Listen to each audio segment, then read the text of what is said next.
Hi everyone, in this video we're going to be talking about graphing exponential functions, just the basics. So without further ado, let's get into it. So I'm going to focus on exponential functions in this video for brevity, but we have two functions here. In red we have a typical exponential function, and in blue we have a typical logarithmic function. I'm going to focus on the exponential function because I want to notice some key features that we're going to refer to multiple times in this video lesson. So the first thing that you may be noticing about the exponential function is it has this general shape where it's slow to start and then it increases rapidly. Another graph that you might see for exponential functions is where it's decreasing and then kind of flattens out.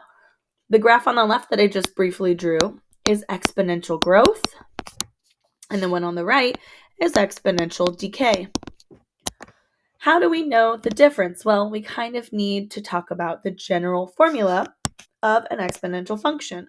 Y is equal to a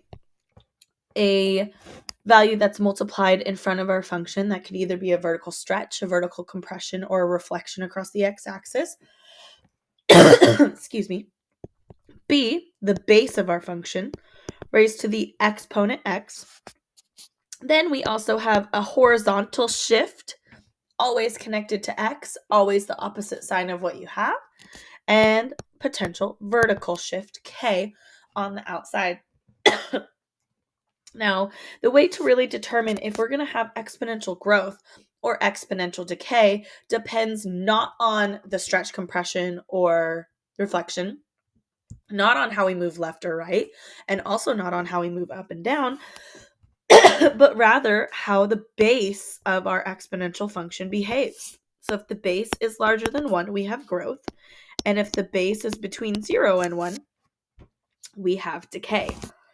And regardless of if it's growth or decay, something else you might notice is that our function flattens out. Either it's flat to start and it increases, or it decreases and then it flattens out.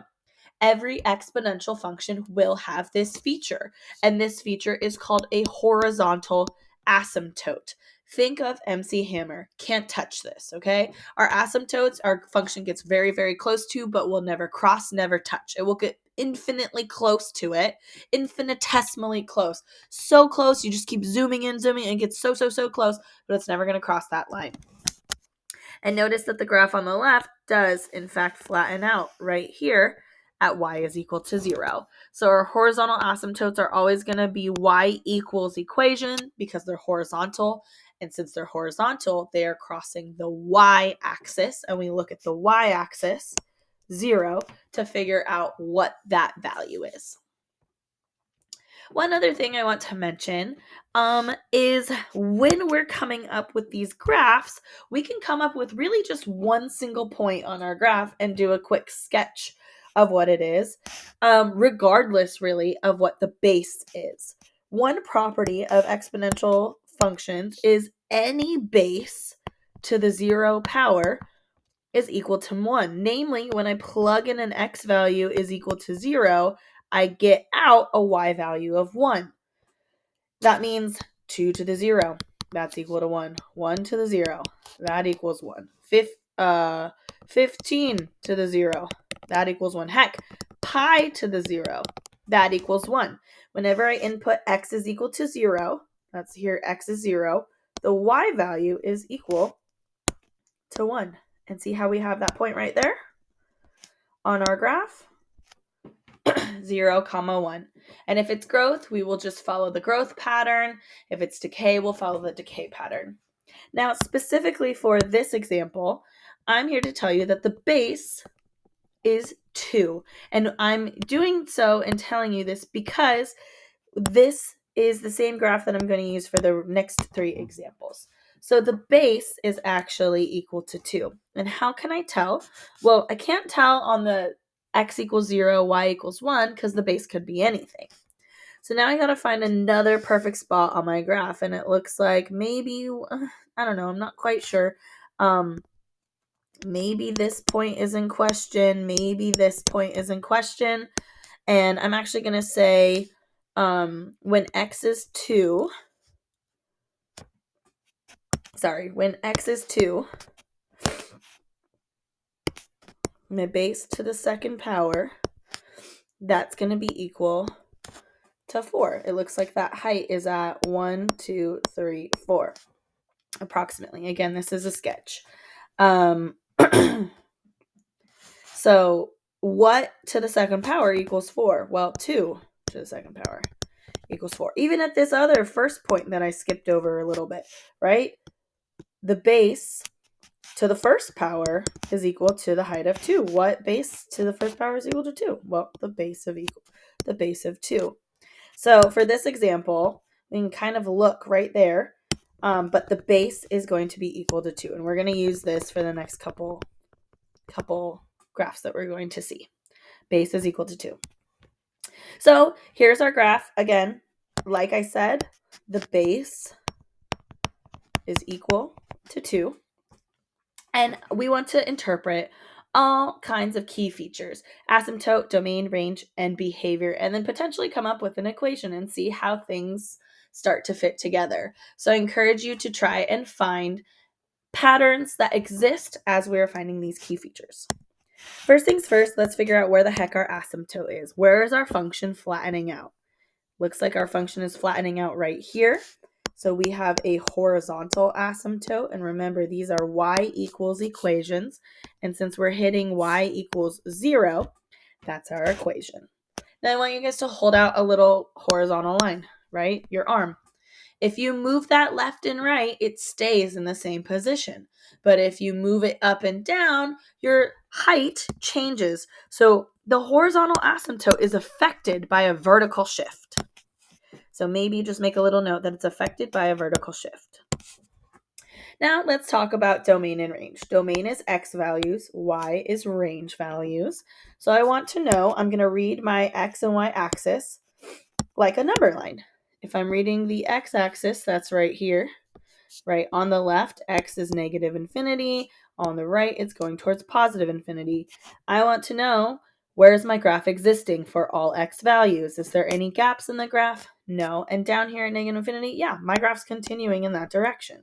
And it continues and continues and continues all the way. As a matter of fact, this graph keeps going and going and going. So it's also existing for all of those values. So my domain is going to be x is negative infinity is the smallest value, and the largest value is x is positive infinity. If I wanted to write this as an inequality, I would say negative infinity is less than x is less than infinity. Emphasis on the fact that these are open parentheses because you can never touch asymptotes and you can never touch infinity, and less than symbols because, again, they're not equal to. So if domain is x values, read the x-axis like a number line. We're going to apply the same idea for range. We're going to read the y-axis, and now this guy is just a vertical one. Down below is negative infinity, and up above is positive infinity. And we see down here, our graph does not exist. The smallest y value that our graph exists actually is at our asymptote, right? Our asymptote, that's the smallest y value, 0, that our graph can exist, but it will never touch it, so we keep it with an open bracket. Our graph exists above the asymptote, and it's pointing upwards in the direction of y is equal to positive infinity. So my range is going to be from 0 to positive infinity, or if you were going to write an inequality, y is greater than 0. Now we need to talk about the end behavior, which I will say is a little bit more challenging, but I hope that you can find some sort of pattern that makes sense. End behavior just talks about the farthest left we can go, what x value is that, and what is the height of the graph, and then the farthest right value, as far as we can go, what's the height of the graph again. So on the left, we're going to say as x approaches negative infinity, right? We can go all the way in the x direction towards negative infinity. What's the y value of our graph? What is our function's height doing? And notice as we go further and further left, our graph is flattening out. It's getting closer and closer and closer to our asymptote. So it is getting closer and closer and closer to y is equal to 0. If we move towards the right, again, remember, there's nothing stopping us. We go this way. We can keep going towards positive infinity. What's my function doing? It's pointing up. In the upwards direction is going towards y is equal to positive infinity. Now check this out. As x goes to the left, goes towards negative infinity, the y value goes to 0. As x moves to the right, it goes towards positive infinity, and the y value goes up towards positive infinity as well. That is a really cool pattern that will help us not only understand what our graph looks like, but also the relationship between all of these key features. Lastly, what we need to consider is an equation. So we have our asymptote right here, and so we know that it hasn't moved up or down. Our parent function asymptote was also at 0, but we need to see if our graph has moved left and right.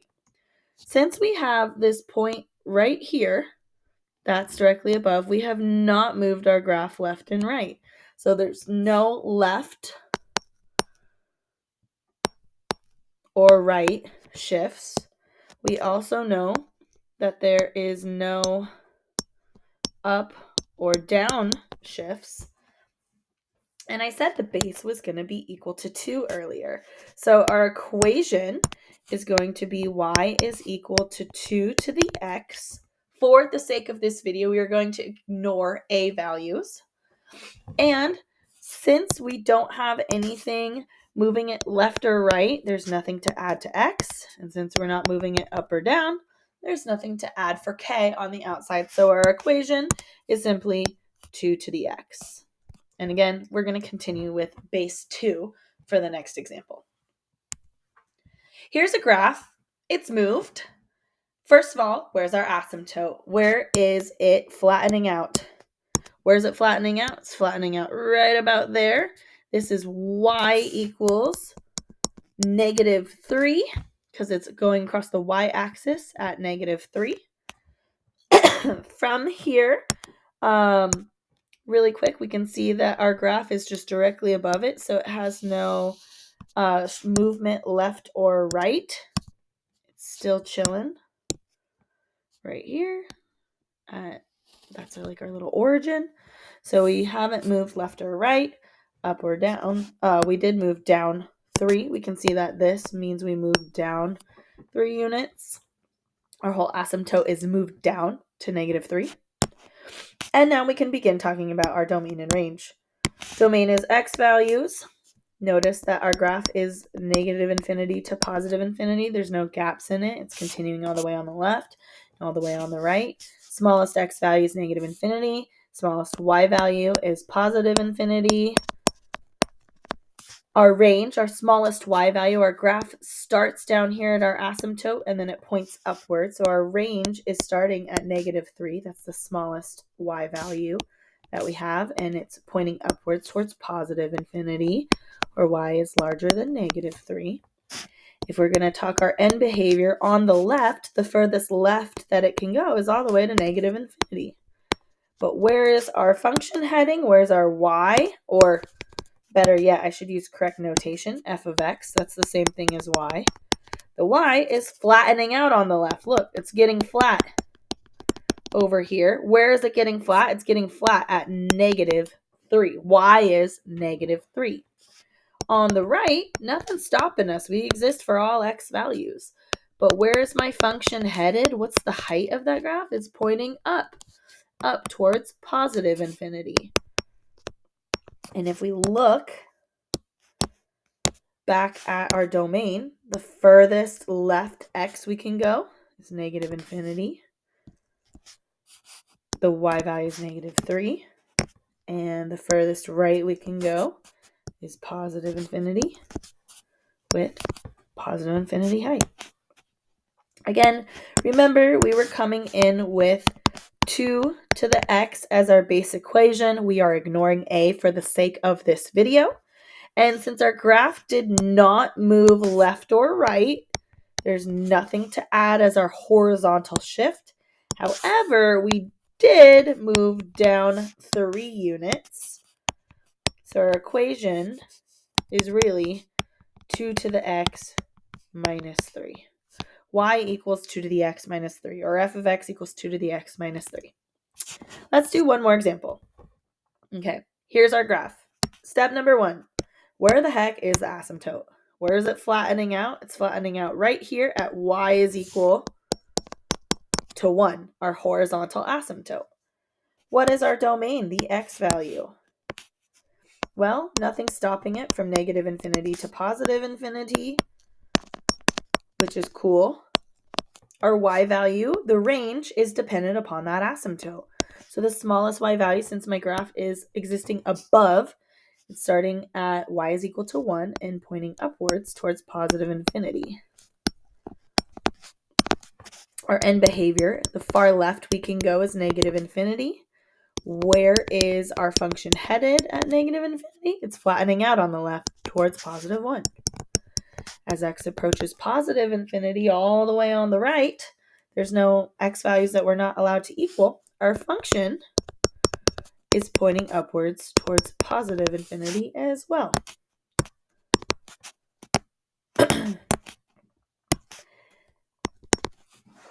Again, noticing some patterns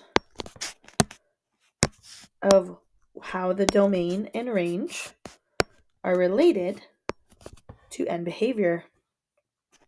And lastly, we need to come up with an equation. Remember, I told you that we're using 2 to the x as the base.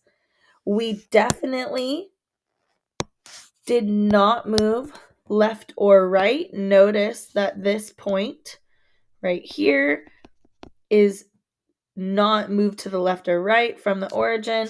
However, we did have to push our entire graph up 1 unit because our asymptote was shifted up 1 unit. So our equation would be y equals 2 to the x plus 1. Our horizontal asymptote is affected by a vertical value. Now, let's work backwards. I'm going to give you an equation. We're going to talk about the key features, but we're also going to practice sketching. Okay, here's our equation. F of x equals e to the x minus 1 plus 3. First things first, let's describe the transformations, okay? So there's no a value, but we have x minus 1. To describe that in words, we're not going to go left 1. We're going to do opposite. We're going to go right 1 unit. And then this plus 3 on the outside means that we're going to shift up 3 units. Up 3 units.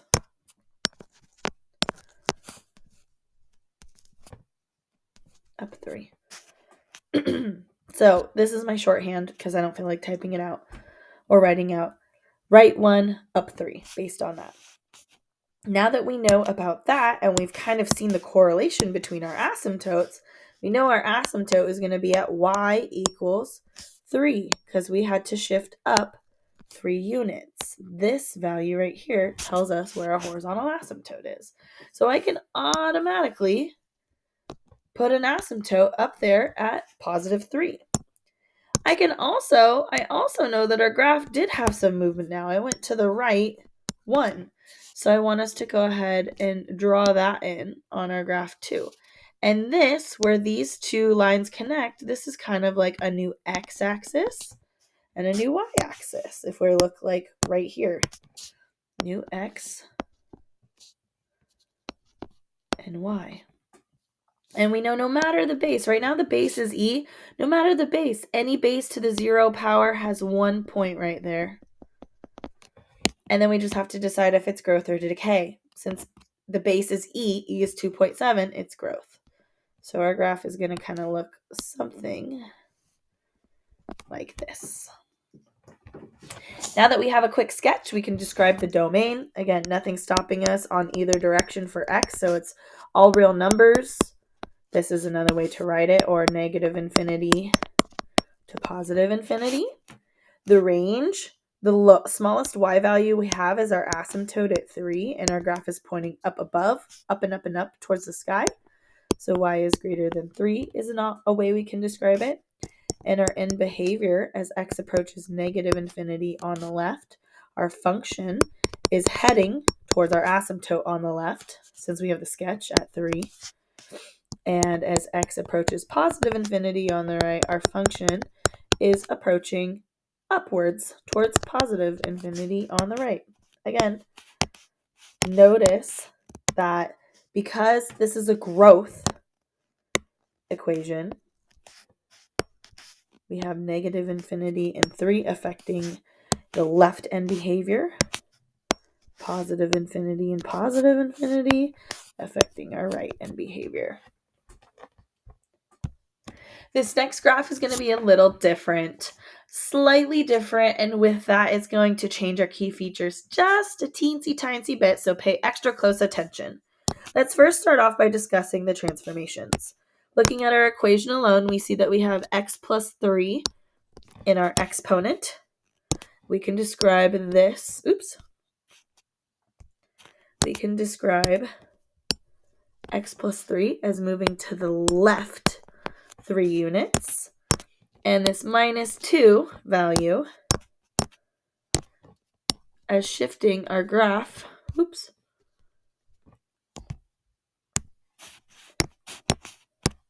shifting our graph down 2. So we know, based on this, our asymptote is on this value, y equals negative 2. So we're going to go down to negative 2 and draw in our asymptote. And since we moved left 3, we're also going to put that in to create our new x and y axis in which we can graph. Okay? From there, remember, no matter what the base is, right now our base is 1/2. Anything to the 0 power is 1. So from our x and y, you're going to keep x as 0 and go up to 1 from the x and y axis. And now is when we are going to consider what our graph looks like. Since the base is 1/2, that is decay, right? And decay graphs we discussed when we were talking about the parent functions. Decay graphs start up and then they decrease as they go to the right.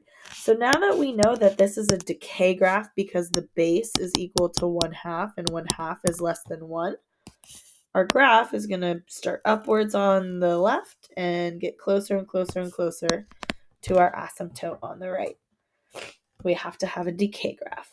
Our domain remains unchanged, negative infinity to positive infinity, or all real numbers. Our range also, it's the lowest y value we have is negative 2, and it exists above to positive infinity, or y is bigger than negative 2. But our end behavior is different. So this is why it's important to sketch a graph to see what it looks like.